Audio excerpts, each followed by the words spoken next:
I would like to invite you to the Edinburgh World Writers' Conference based in Lisbon. Welcome back if you were at the conference earlier this afternoon, and welcome if you have just arrived.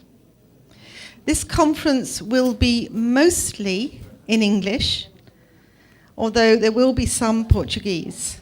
So if you want a translation into either language, please pick up a headset at the back.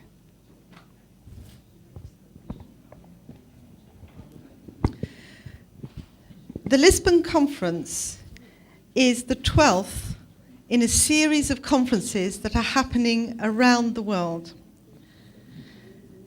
They are happening in countries as far apart as Asia and Latin America, and they follow on from the major conference that happened in August 2012 in Edinburgh. That conference, the Edinburgh World Writers' Conference, organised by the Edinburgh Book Festival and the British Council, celebrated 50 years of a conference which happened 50 years ago in 1962, in which leading writers debated the issues about writing and society of the day. Last September, a group of writers reconvened in Edinburgh, and they debated a number of themes, of which we chose two to present here in Lisbon. The first one earlier this afternoon, should literature be political? And this debate now, which is about the future of the novel. I would like to remind you all that this conference, this debate is going out around the world. It's being live streamed. And you will be able to see the recording of it and recordings of other conferences and other debates that have happened in other countries if you look at the website edinburghworldwritersconference.org. And if you are a fan of tweeting, then please, when you tweet, use the hashtag WorldWritersConf. WorldWritersConf. I would now like to introduce our panel. I'm very pleased to say that we have DENISE MINA as the chair of our panel. Denise is from Scotland. In fact, she comes from Glasgow. Just find my notes. She has published 11 novels, and she has been awarded a number of prizes for her work. One of them was Best First Novel, Crime Writers Association, and another was a Gold Dagger Award. Denise participated in the Edinburgh International Book Festival last August, and she has reported back to us that it was one of the most stimulating and interesting events that she has had as part of her professional life. On Denise's right, I would like to introduce João Tordo. João was born in Lisbon, and he studied both journalism and creative writing, both in London and New York, I believe. He is a journalist as well as a writer, and he has also, for his works, he's won a number of prizes, and they include the José Saramago Prize in 2009, and he's also was a finalist for the Portugal Telecom Prize. He tells me, or we've been told, that he's much influenced by other writers such as Edgar Allan Poe and Herman Melville, and that he is also fond of detective and mystery writing. On his right, I'd like to introduce Dulce Maria Cardoso. She was born in the very north of Portugal, but she grew up in Angola. She has a number of published works, and again, she has won a number of prizes for those works. They include a prize, the Pen Club Prize, and a European Union Prize for Literature. On Denise's left, I would like to introduce Matthias Ernad. Matthias comes from France, but he lives and works in Barcelona, where he is a professor of Arabic at the University of Barcelona. He has 5 novels published, and again, he is a prize winner for some of those novels, including, this is where you'll have to help me probably with the French, Le Livre Inter, in 2009, was one of the private prizes, and the prize Goncourt de Lycéen.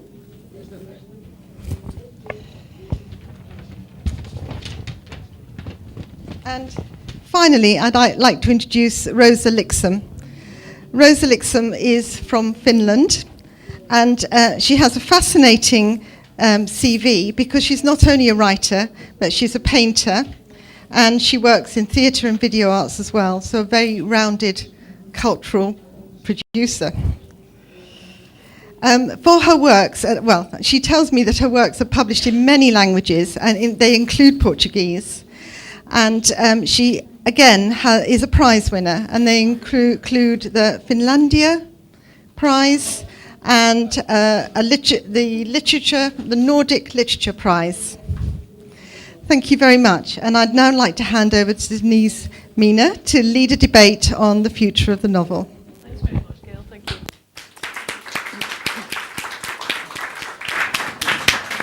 Well, what I'm going to do is I've read all the keynote addresses from the other conferences around the world where people have discussed the future of the novel. And what I'm going to do is pose the panel some questions that have come out of those keynote addresses. And between all of us, because you're going to do the second half, you ask questions, make points, disagree, whatever you want. In this room, the future of the novel will be decided. So shut the door, get some water,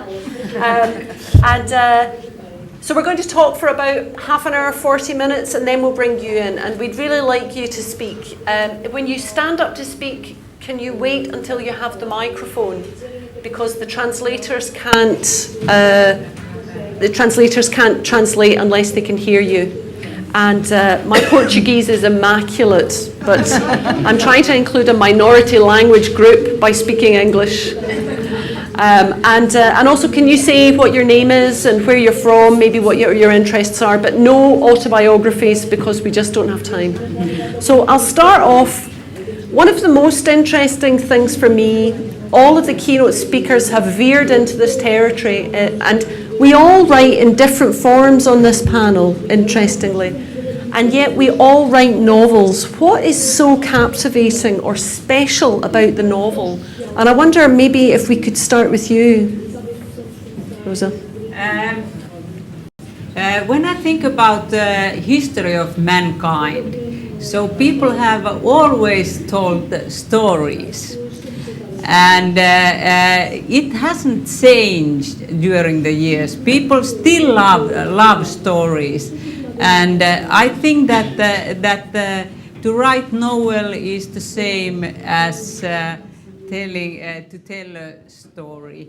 And so in that sense, I see very bright future of novel.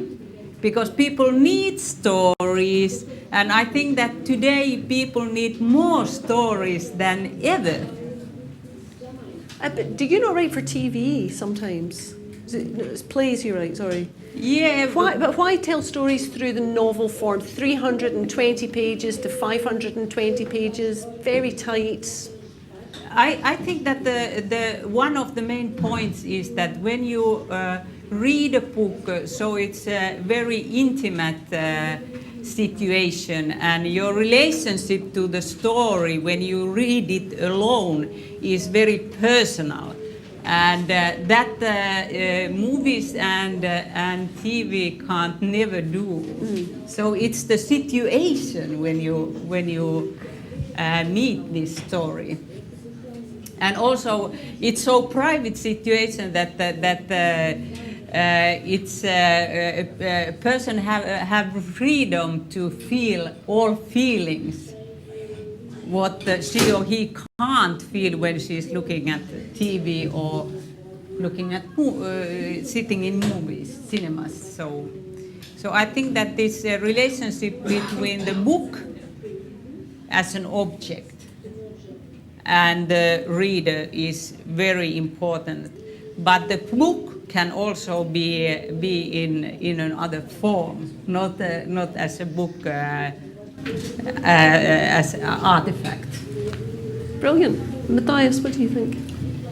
For me, I think just taking a step backwards and thinking what the novel was at the end of the 19th century.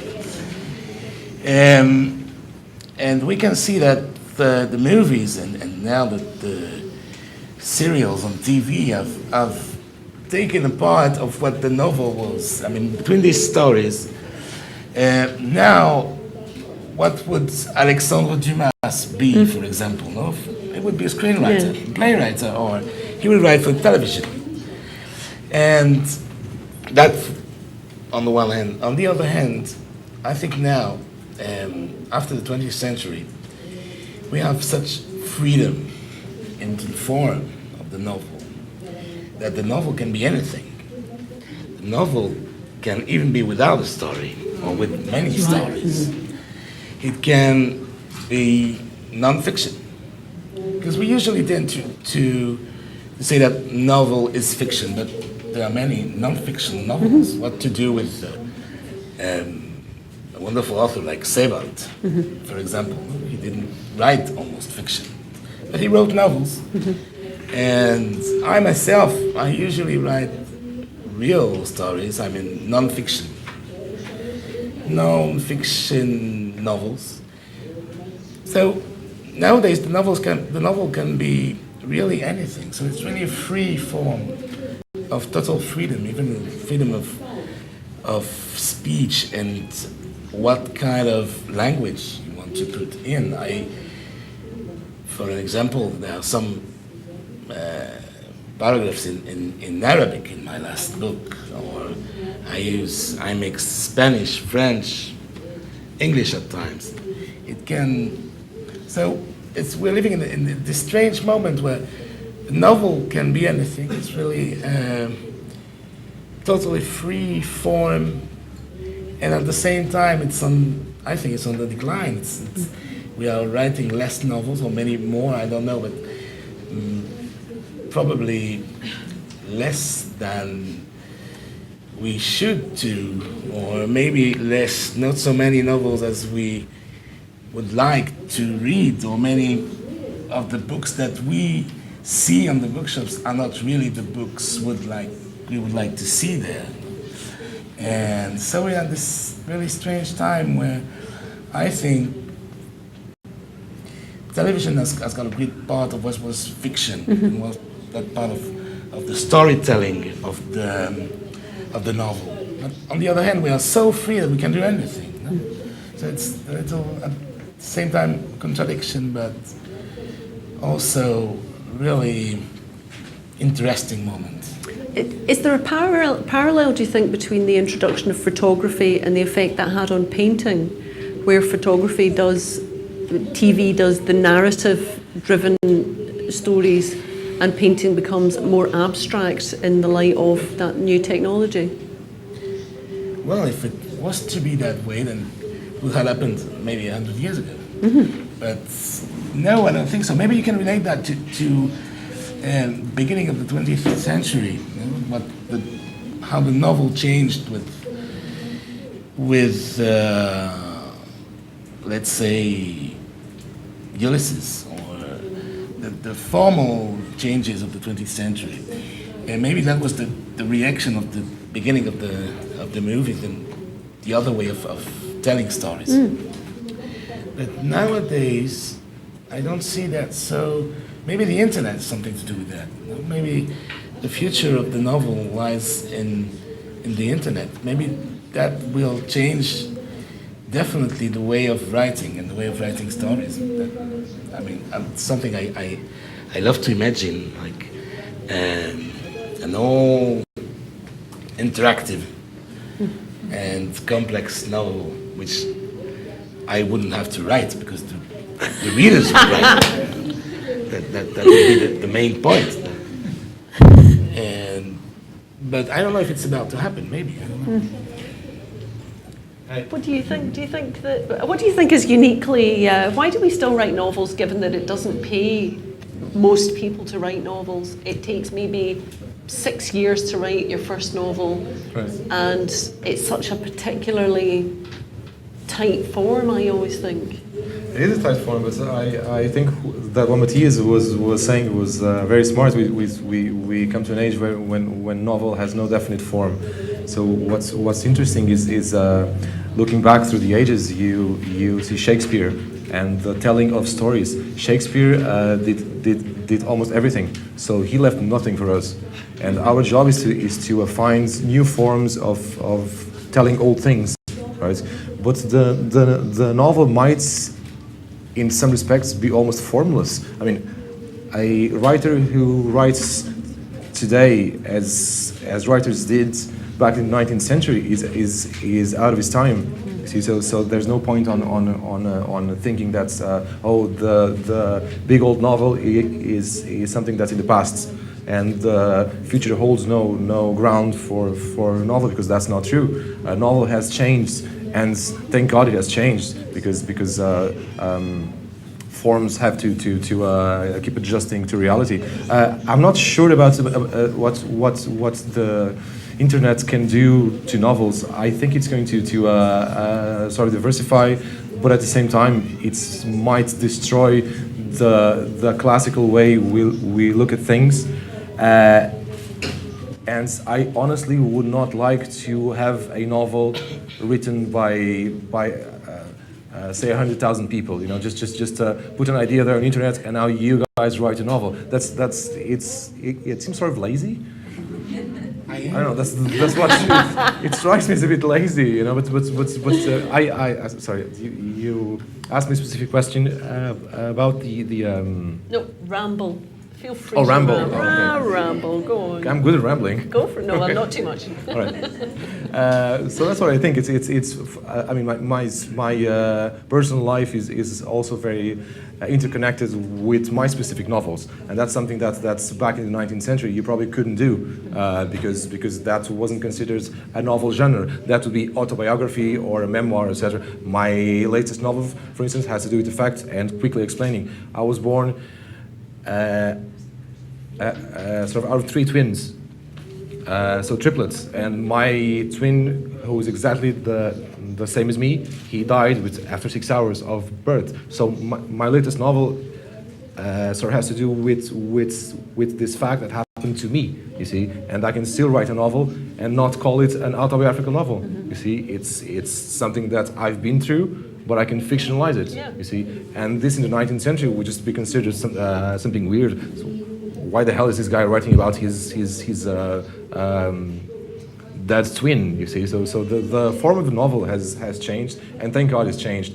But the internet thing is a concern that I think we're going to talk about further on in the conversation.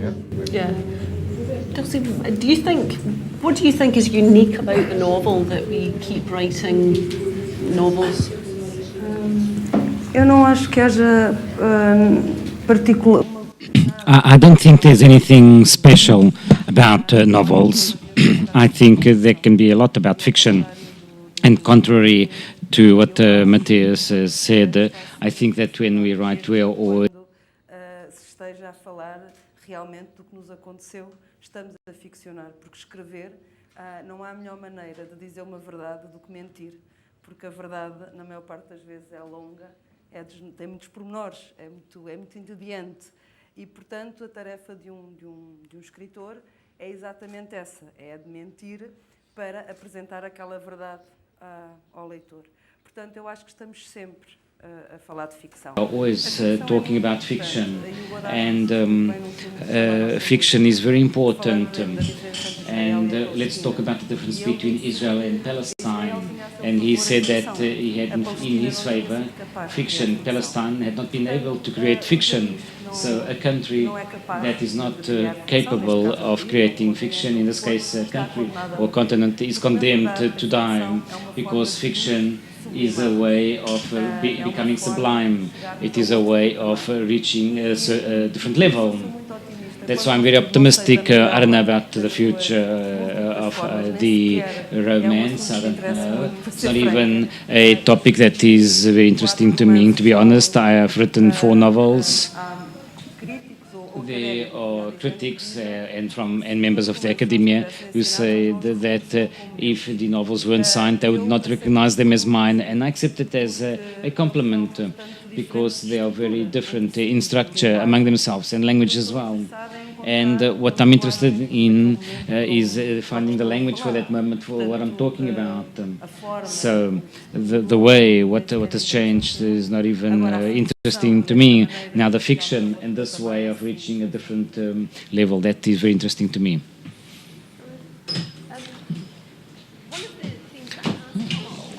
In all the discussions is people claiming that the novel is about to die. And we seem to be coming to the end of that discussion, which started in about 1860. The novel is dead. Everything has been done that can possibly be done in the novel. And I wondered what you thought about that discussion, the reinvention of the novel, the constant reinvention of the novel. Eu, como disse, eu sou muito otimista. Well, as I've said, I'm very optimistic. I think that fiction will never end whenever we have the human condition that we belong to, unless we ourselves change. But I agree with Matthias. I think that the internet changes us substantially. Information was never so quick and was never so accessible. So at this moment, we have something that is quite complicated, which is knowing everything in real time and knowing everything in a way that cannot be filtered. And this has to provoke differences in our way of thinking. I was once told a short while ago that a child was watching in Portugal, well, restaurants very often have those lobsters outside in an aquarium. And this 1-year-old child was on his mother's lap. He got bored and he started doing this with his fingers as if he was on the iPad. And we are creating a different kind of people. There are other peoples that are coming. The big difference from, for example, between me and my mom. My mom grew up without ever having watched cinema. I grew up watching cinema, and my mind changed completely. So these children who do this will write completely different. But there will be other people, obviously. Discussion about the death of the novel, but I can tell from your faces nobody cares about that. Let's talk about the internet. No, I was just a sea of faces going like that. So let's talk about the internet. You're quite excited by the possibility of interactive forms, and you feel guilty because you're not working hard enough or something. It really has changed a lot of things. And if I think about the way I write, I mean, before, writing a book like the last one I wrote would have taken like maybe 10 years. But now with the access, and that's the same for scholars, for academics, you have an almost automatic access really quickly to sources of information, other writings, really easily from anywhere from the world. So I can write in Barcelona, and I mostly write about the Mediterranean. And I wrote a book about Michelangelo in the 16th century, his visit to Istanbul in Turkey. And if I had written this book like 15 years ago, I would have had to go to many libraries, many of them in Europe, but also in Istanbul, try to meet people who would know how to find sources, and it would have taken maybe, I don't know, maybe 5-6 years work. Now with the internet, it's not, of course not immediate, but it's really, really different. I can do that from home. I send emails to people, or just ask them, do you know something about that? They answer. I can read articles from people from all over the world, papers from congresses held in the United States 2 weeks ago. And that has changed many things from the writing point of view. And then on the other, division also, when you were preparing this panel, you just Googled us. And you knew about our books and our works. So that is different to the relations we have to authors, to books, has changed, and it is still changing. We rely on the internet for many things now. Like, I was in the bookshop the other day in Barcelona, and I saw a guy that was taking pictures of books, and I was talking with the bookseller, the bookkeeper of his friend of mine, and I just asked him, who's that guy? He's doing strange things. And I said, oh, he always comes here, he sees the books, takes the picture, and then buy them over the internet. It's just crazy, but it's like that. The way, maybe we can further talk about the future of paper book. That's another issue, but I think on the whole, the internet has changed our relationship somehow with literature. And we we get books out of the internet.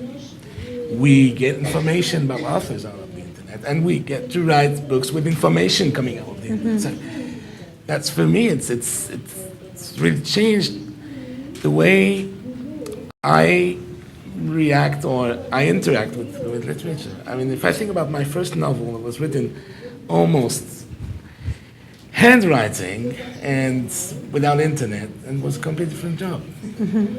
Yeah. There's a side effect to that, which I think can be quite damaging. The fact that the internet is so strong and probably the strongest presence in everyone's lives today. Everyone goes to Google to check on people, to do anything. It means that it means your attention span is very short these days, and it's no wonder that these kind of novels that have been coming out over the past 10 years, not to mention any names, but it's the Da Vinci codes and all that kind of stuff, right? That floods every bookshop, and they just keep on coming and coming and coming. If you read those novels, they're all written in the internet language. It's always written in the present tense. There's no verb playing there. It's always written in present tense, very short sentences, very short paragraphs, because that's what people are used to reading at home on the internet. And that's the bad effect. That's the... Sorry, but it's not the whole truth. Because I think of course it's not. Because I think that nowadays life is so rapid that people have begun to think about slow life, reading long books, which takes a lot of time, and to have this intimate contact with that book, if it's an electronic book or what this classical luxury book. So I think that this future of novels is bright because little by little people want to read more and more. And books and long stories. And for example, my daughter is 15 years old, and she's very used to surf on internet. That's what she likes. But she likes to read Harry Potter books or whatever these very, very heavy books, because it's something else. That's a contradiction. We could call it the Tolstoy syndrome. That the people enjoy reading really long books in a very short time. Time. And that's the same with, short stories. I don't know how it is in Britain, but in France they don't exist anymore. Nobody publishes short stories. Nobody will publish short stories. It's like a curse. Kind of sin to write a short story book. That's ridiculous. It's even worse. You wrote a short poetry. story book. You're such an ass. Sorry, you're so And I asked my publisher, I said, but nowadays life is like the short story time. I mean, you have like 5 minutes in the metro, in the subway, you can read a whole story and then you change, and then you read another one just before, you have 10 minutes before going to bed and you read a story and you have a whole story. I said, no, people don't like that. People want to stay a long time with the book. Do you have flash fiction? Do you have flash fiction? It's a like 2-paragraph story I think maybe for phones, and that's good for like traveling. what's the thing called? You know, this code you can scan with your smartphone. That could be a great way to make short stories. You know, like Yeah. instantaneous one. Are you excited by e-books and internet publishing? Vou falar em português. Quase. O inglês é muito tentador. Well, almost. English is very tempting.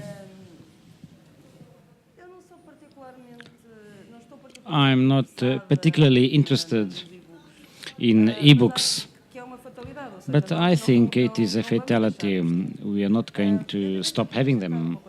I must add something. We are talking about the internet, but the internet has several functions, and one of the functions that the internet has, and we tend to forget, those who are privileged in a way because we have access to knowledge, is that the internet is highly democratizing. At this moment, a child in the northeast of our country has the same information as a child in New York in Google, of course, but she does not have the same conditions. And it could generate a danger in knowing that the world is like this and we don't share that world. And I think, like everything else in life, it's better having than not having, and then you can decide not to use it. Contrary to what João was saying, I never see the internet, even if we have, which I don't agree with, even if we have the short novels in the present, to be a danger, because you can always choose not to use the internet. Nobody forces us to. There's nobody with a gun to our head, go to Google and research. You can still use the libraries, you can do whatever you want. But it's much more practical. For example, I wrote a book on Angola in 1975, and there were many words that I did not know. I had an idea that they were used, but I don't know if they were really used in the language. And I don't know anybody who knew that they were used, and there was no dictionary that had them, because it was a colony from Angola in 1975, a colony from Portugal in 1975, and they stopped being used. And where did I get the confirmation of these words? On the internet, in the group of people who had come from Angola and communicated among themselves on the internet. So this, for me, it was fundamental, and I didn't even manage to go to a library to see this. So this is an added value. Now, regarding e-books, on the one hand, regarding the school part, I wish there were e-books when I was at school, because then my backs were much better, because going around with all those civil codes, penal codes, etc. was terrible. Outside the school aspect, I think that there are so many objects that are so uninteresting that e-books would be much better. And then the objects that are really beautiful and well taken care of have always existed. And they've always existed the same way that we have handmade clothes, and we also have ready-made. So that will always exist. Big books. But the reason I did was because I think you've hit on a point. There was a huge, massive, worldwide best-selling crime novel from New Zealand in about I can't remember the date, but it actually inspired Chekhov to try and write a crime novel, because he thought, I'll become a millionaire and then I can write beautiful work after I've written this awful crime novel. It's a terrible crime novel. His is called The Shooting Party, and I can't remember what it was. What the New Zealand one was, it was called something like The London Fog or something. Right. But my point is, there have always been huge, awful books that people read for entertainment. Of course. And I think these are just the latest draft. But what's happening now in the internet age is these huge, awful books are selling far, far more because they're marketed. And other books that are more difficult are selling less and less and less. Do you think we'll be able to make a living writing books in the future? Will there be a living in it? That's exactly what the issue No? is. Is there now? That's exactly what the issue is. Because 20 years ago you would go to a Portuguese bookstore and once again I'm not saying that the past is better than the present. It definitely isn't. It's just different. But you would go into any bookstore and you would find par-to-par best-selling crime novels, the new thriller by blah blah blah blah, and you'd find sort of literary books as well, and it would all sell within reason. And now those bestsellers that come out every day, and they're all copies of each other. The latest being the housewife that has sexual problems. I have no idea what her name is. The Shadows, Shades of Grey, yeah, which I read about 10 pages, and I'm sorry, it's a terrible book. It is a terrible book, and if that's what sells, we're doomed. But those books make a lot of money for the publishers, and that means that they can publish prestige writers. That's also true. And they can take us for lunch, and they can publish poetry and short stories. And they don't publish short stories. some people in Britain still publish short stories, but very few. Why would they publish?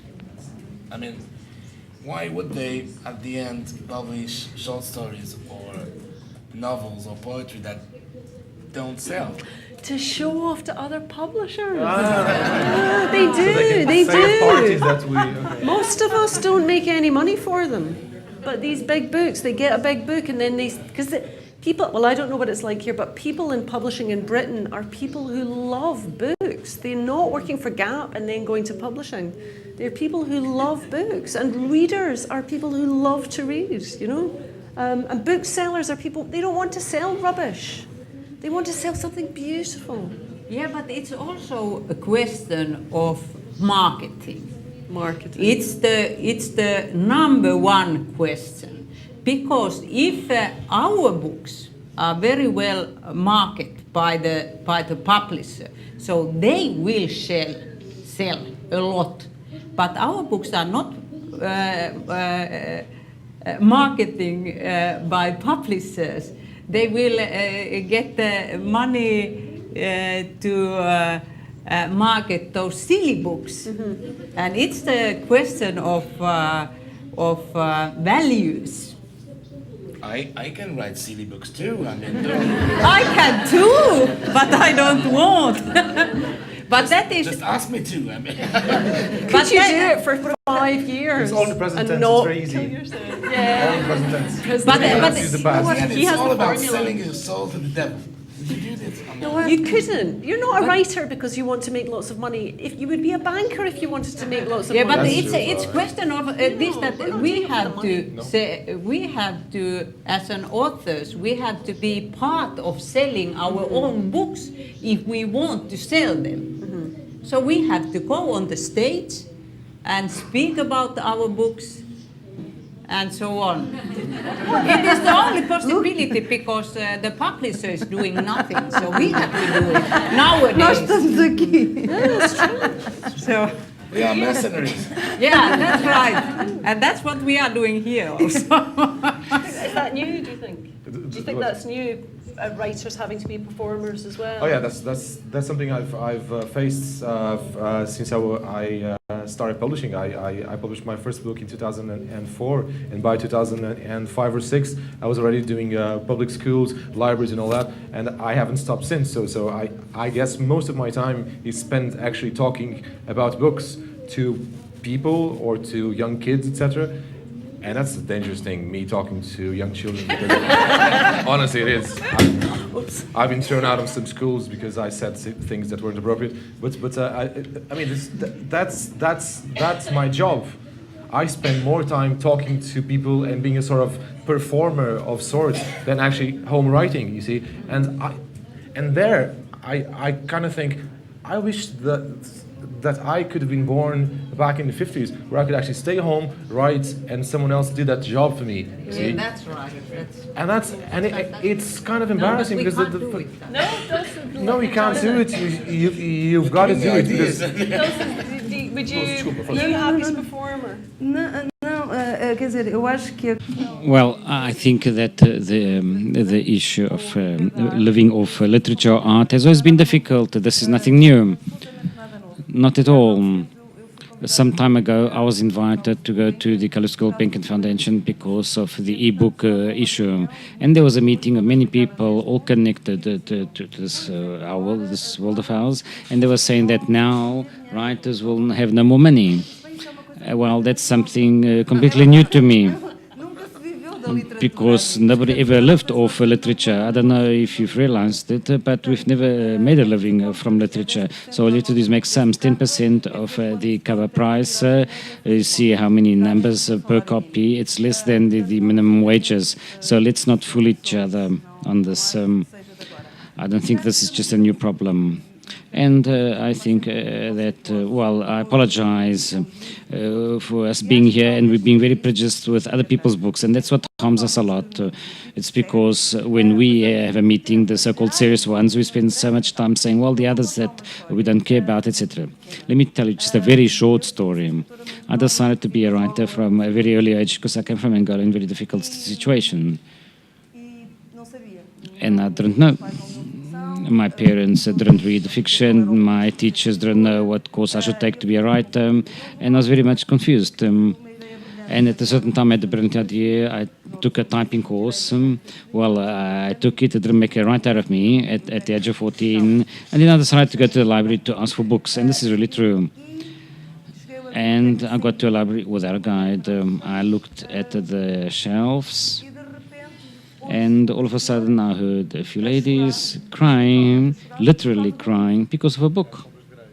Was it the 50 Shades of Grey? No, but it was similar. And I didn't know what book to ask for. I looked at those ladies crying and commenting and asking for more, and I said, well, I wanted this author, Corinne Tellado. And I thought, this is the best author of the world.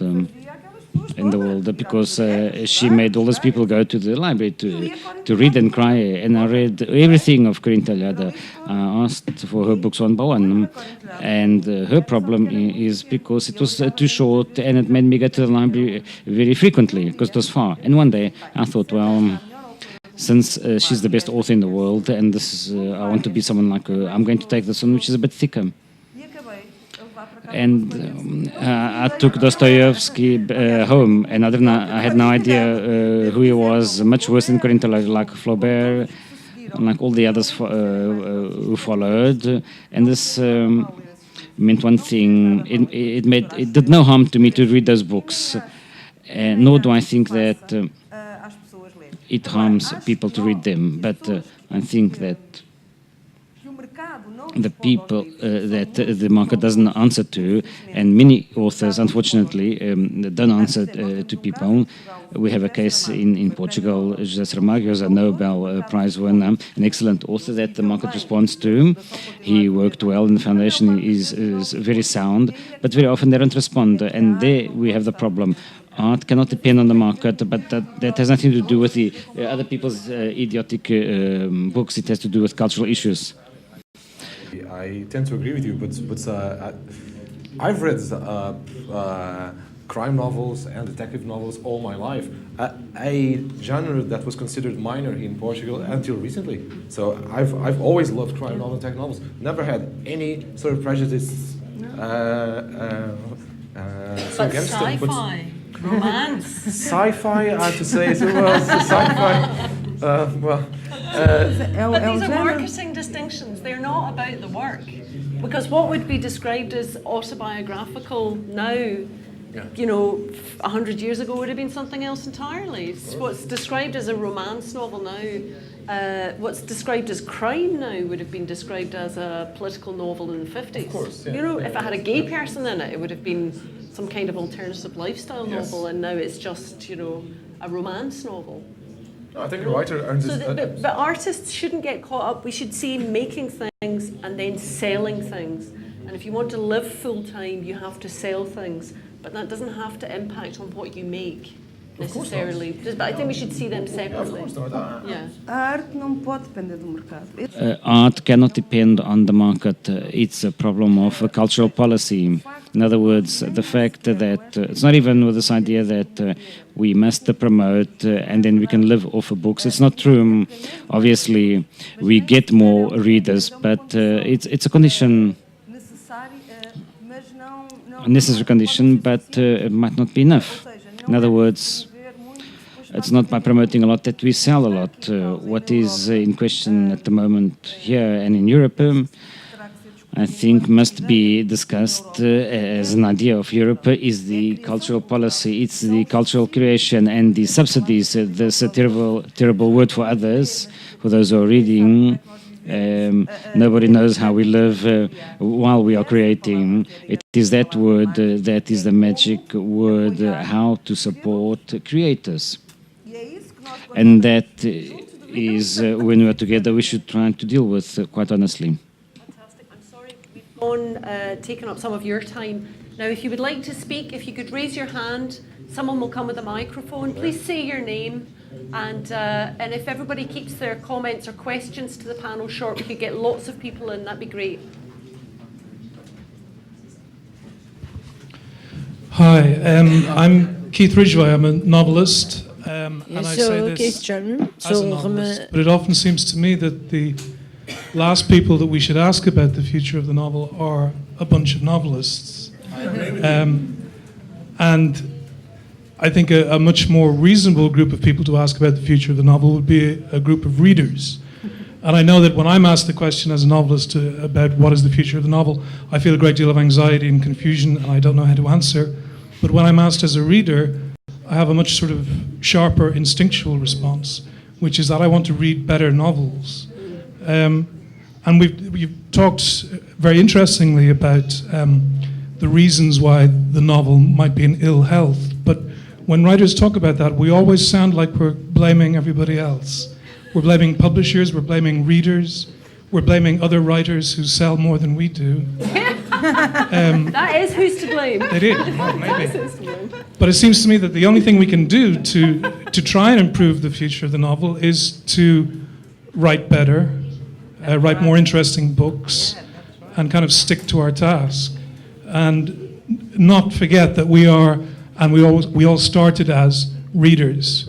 And it's the reader in ourselves that we have to write for, I think. Thank you very much.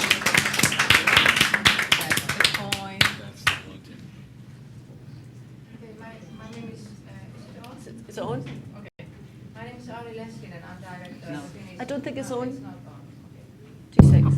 My name is Auli Leskinen, and I'm director of the Finnish Cultural Institute in Madrid. And actually, I'm also publishing my first novel on September. And so I'm from Finland as Rosa Liksom. And well, this conversation has been going nearly all the time along this line and tie between the future of the literature and internet. So I ask you, is it really the most important perspective how we should or we could or we can approach connection between future and literature? Is internet a kind of big brother that we have to talk about all the time when we talk about future and who we are and what we read and so on? Or is it still possible to get out of this prison? An example, my son is 23 years old. He has just left Facebook and other kind of social sites. He told me that he doesn't want to waste his time there because he has much more important things to do, like read and write.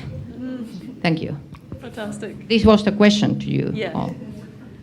Rosa, would you like to start by talking about, are there other things other than the internet that influence? I think that we have to discuss about internet when we discuss about literature, because electronic books are really coming, not in Finland, but every year the selling of electronic books are growing. And when we think about all the world, so it's growing all the time, and it will be time that we have to say goodbye to these luxury books. There are many reasons. Ecological reasons are one. There are not so many people who want to have these 200 meters of books at home. So it's easier to buy them electronic, and in that case, so we need this equipments where we can read this book very comfortably, and so this is not in the end. This is just at the beginning. This developing this of these machines, how we read these electronic books, and the second is that that when we are writing novels, so. For example, me, I use a lot of internet during the working process, so it's everyday life, so we can't be without speaking about it. DENISE, I'm guessing you're a paper man? I could be wrong. I am a paper man, but because I grew up in the 70s.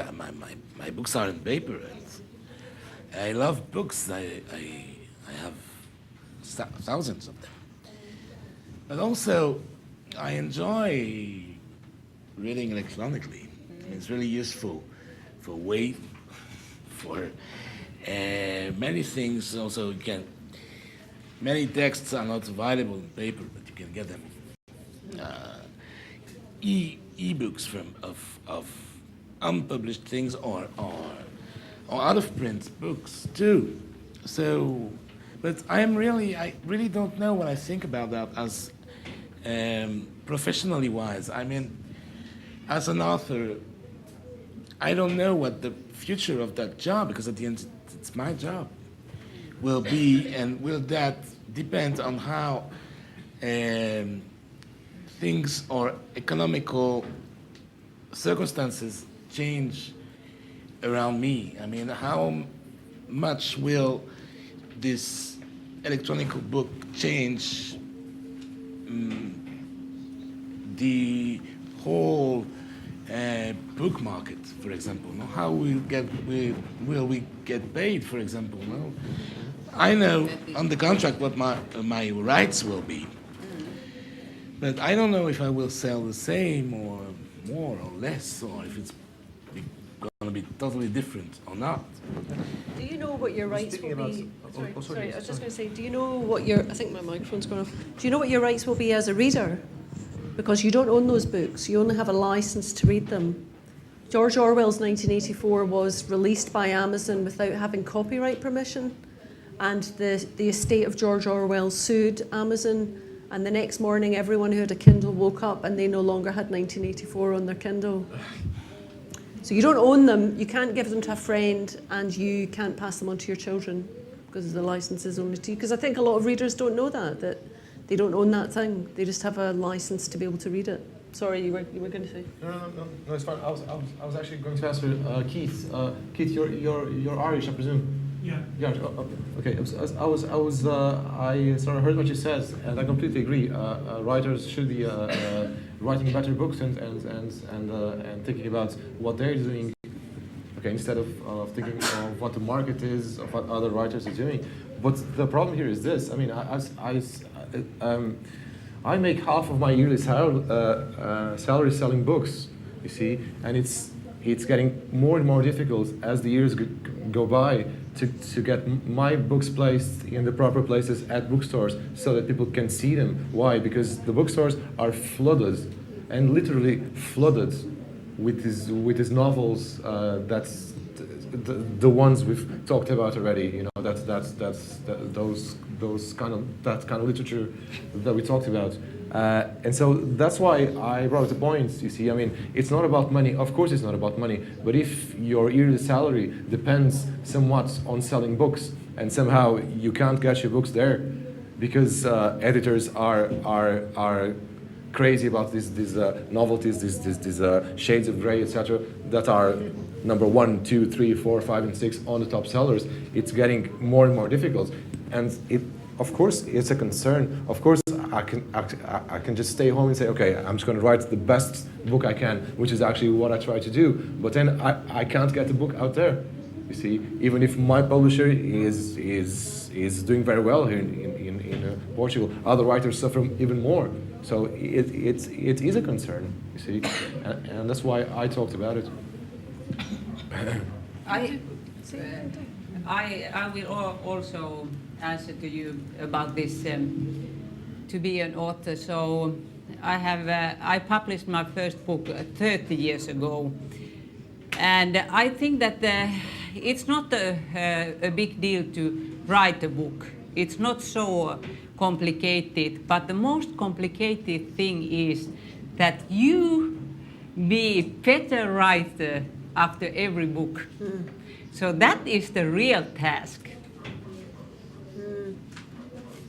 Jos, would you like to say something? No, I already told about, I already said, sorry. No, it's hard.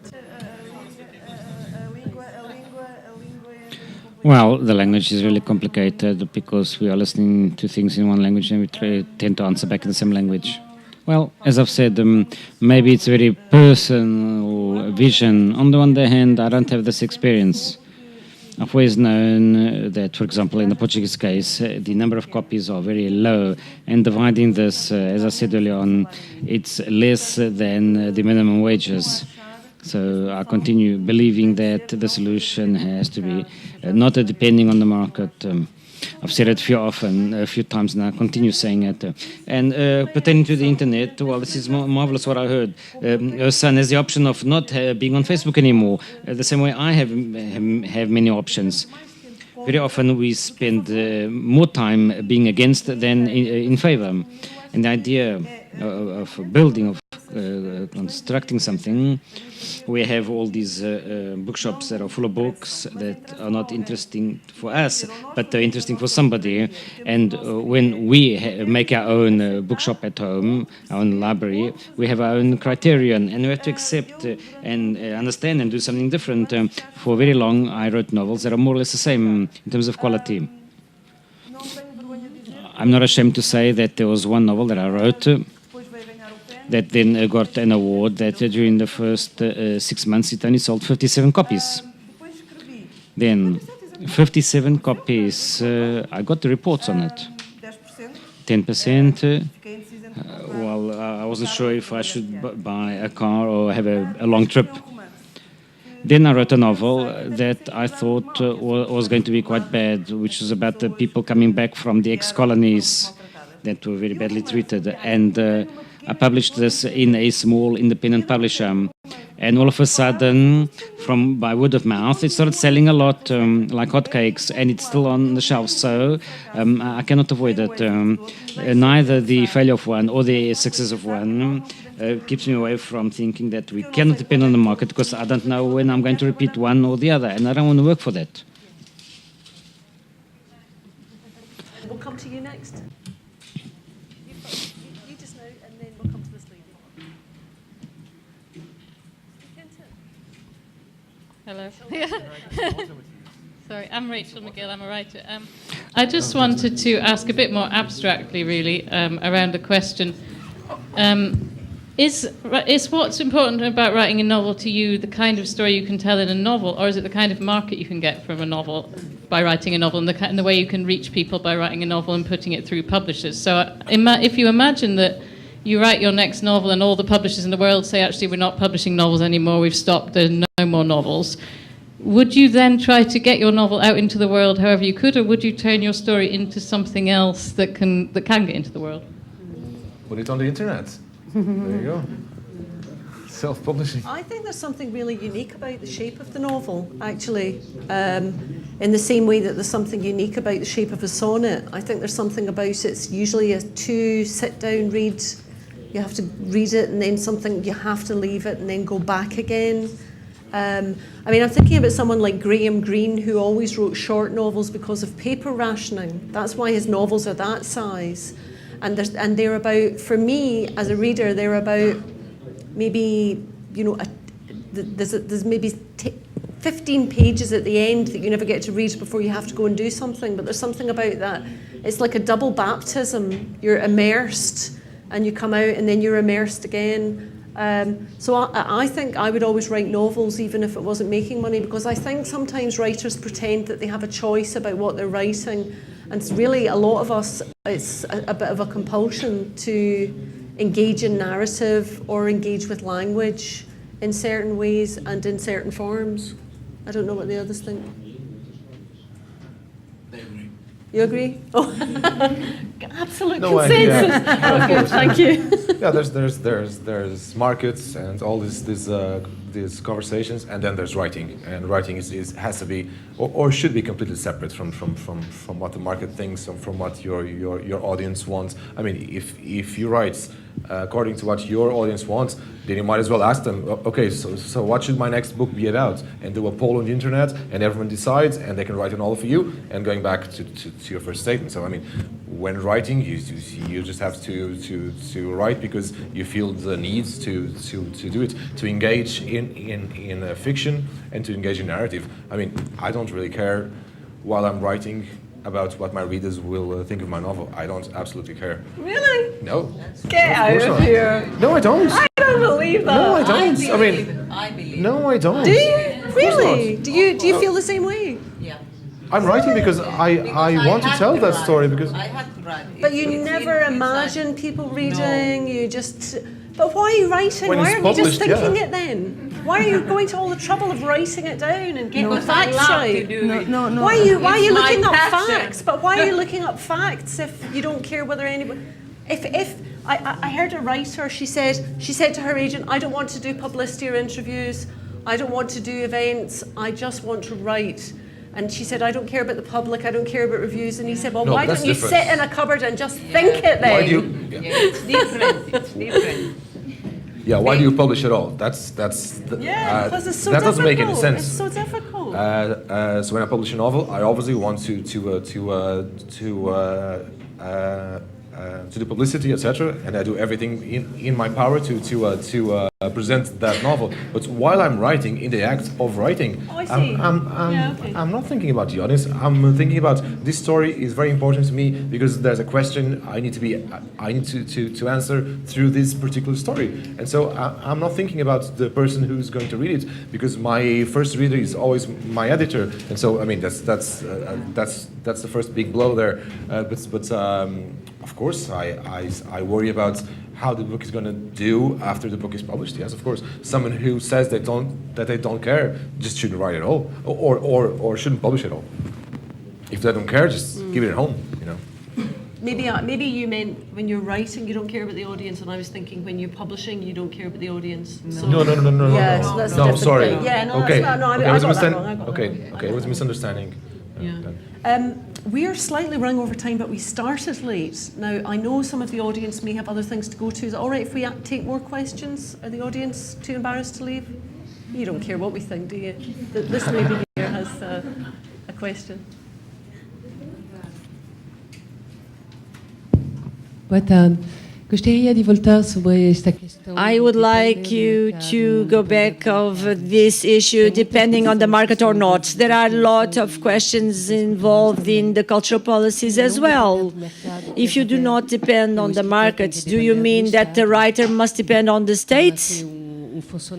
Then is just a civil servant of writing. That's not a good idea. If you do not depend on the markets, and then there are cultural policies that support biodiversity, let's say so, it's another thing. But I think the problem is deeper in the world of publishing. When João is talking about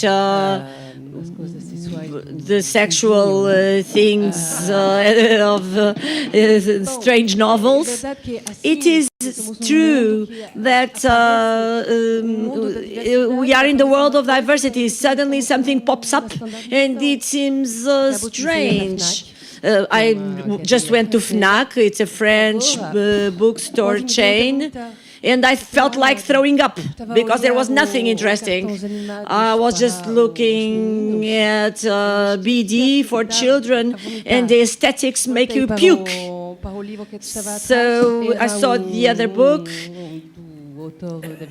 It was the Da Vinci Code's author, and I was wondering where are the good books, so let's go out of here. I just mean to say that nowadays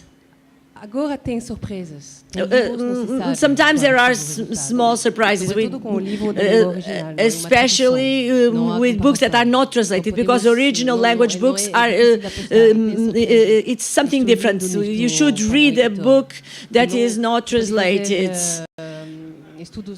So if you can make marketing studies, you will understand that the books read in the language they were written are better. But sometimes publishers invest on one book and not on another one because they think it has not the potential to be sold. But you know that a book has a pre-existence even before it is out in the bookshelves. The publisher has to pay for the place where the book is standing, so to speak. And then we can say, we can support, we cannot support. Some books made a lot of money, and then the publishers could publish others. No, this is not true, because other books have to be read as well. The lady apologizes for her Portuguese, which is a little bit difficult to understand, but maybe that has a connection with the fact the publishing world has a great concentration of capital, money, a lot of money, and has a deficit of integrity, deficit of values. I'm not saying that only independent publishers sell good books. We need strong publishing groups as well, of course. But I cannot agree when you say that we can put just anything out there and you choose. No, because the majority of products are out there. When you talk about Trás-os-Montes, the upper north of Portugal in New York, you know that the information is different. So when you talk about the internet, you also know that if we don't know exactly what we are looking for in the internet, we don't find it. It's like a forest. We must also know, this has to do with cultural policies. So the cultural policies should not focus only on the outcome, poor authors, poor books, let's do something for them. No, upstream, when society chooses art, aesthetics, this is where the problem lies. I would like to know what you were thinking. Maybe we don't really have time for another question, but if we could just no. Lady there, did you put your hand up to make a comment? Oh, sorry. I thought that lady put her hand up to make a comment because we've slightly run out of time. So if there are no more comments, I don't want to make the cameraman move into a second shift and finish. You think we're okay to go on? One more comment, maybe? Another 10 minutes? Okay. And could you introduce yourself before you speak? Jethro. Hello. Hello. So I'm Jethro. I'm a translator. Eu sou tradutor. English, I live here in Lisbon. Maybe my question is linked to my craft. We're here in Lisbon doing a discussion in English. Everyone's from different places. I know a lot of Portuguese musicians, and probably happens in France and Finland, sing in English. And I know from translation that, for example, Chinese is very difficult to translate into English. So some Chinese writers write in a type of Chinese that's easy to translate. Do you feel these pressures to will people write in English because there's a bigger market? Will you try to write in a Portuguese that will lend itself to translation? Does that make sense? I think it's Can I a start, horrible idea. Because language is so important. So all what you told is just horrible to my eye. Yes. So, yeah. Can I just say something? Actually, there's this girl over there, and she's a translator of Chinese to Portuguese, and she's standing right behind Jethro. So yeah, she's a friend of mine. She's right over there. Okay, but I think your question is the question I've asked myself so many times. You know, would I have been a writer in English? Would my life be easier in terms of translating, etc.? But at the end of the day, I mean, my spoken English is, I guess, okay, but my written English would never be as good as yours or Denise's or anyone here whose English is their main language. But the fact is, the English-speaking world is the strongest when it comes to publishing, and what every writer that writes in other languages here in Europe. Usually their big goal is to get translated into English, because that gives you access to every single door see available. But unfortunately, we can't have everything. And I love Portuguese. I would never write in that language. Does it change the way you write an eye? Não, de todo. No, not at all. But once again, I have the tendency to not fight against things. Most of the times, I'm the only one speaking in Portuguese.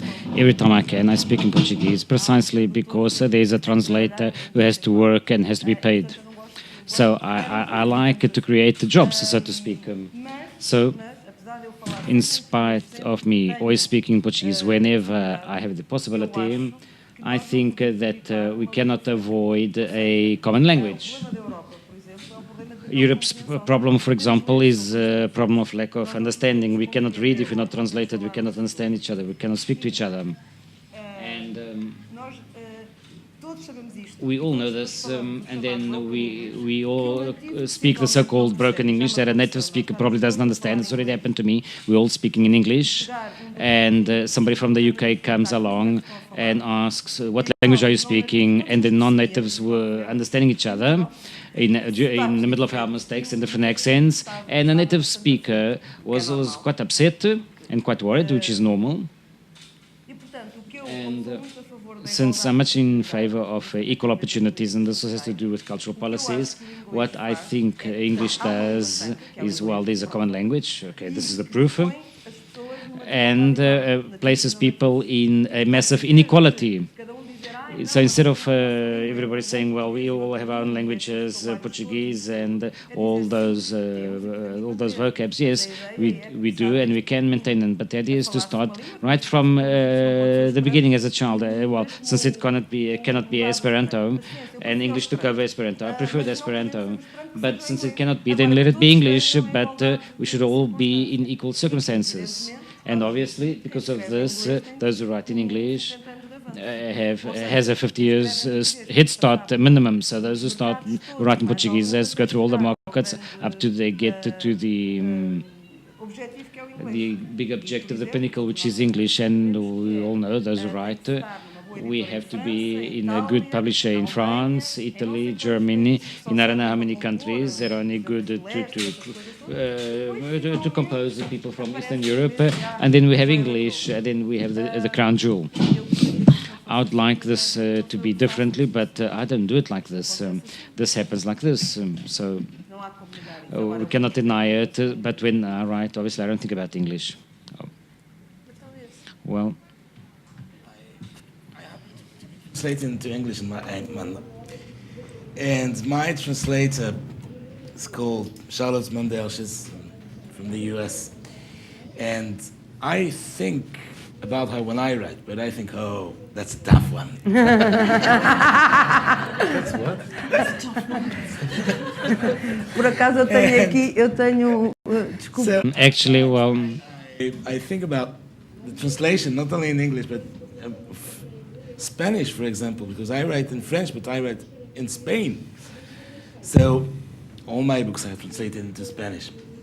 And my Spanish translator is a friend, so I think about him too, and I say, oh, you're gonna have a hard time there. And I know, but that's just, it's not really interesting nor important. And I would love to be Nabokov, for example, or Conrad. Yeah. But not because they wrote in English, because they're Nabokov and Conrad.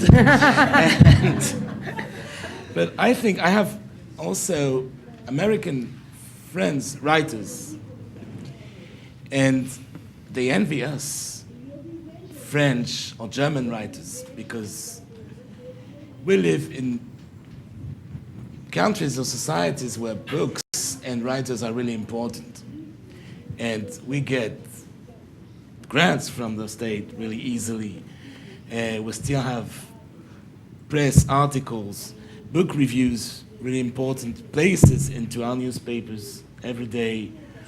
We can get on TV quite easily. And we'll still have festivals and events, lots of them. Many bookshops. So I don't really think I would love to be an English writer, write in English. I mean, if you see how it's like in the United States, all of my friends who are successful writers translated into 20 languages teach at the university there because they can't live out of their work. So you don't say that's a dream. Yeah, yeah, that's right. I think we may have run out of time. What is the future of the novel? Right. In a word. No. What do you foresee in the future that we've not discussed yet? Can you foresee anything? As Thomas Bernhard said, time for legends is over. Now it's time to talk about death. I think we've got to stop on that. Thank you very much. Thank you very much.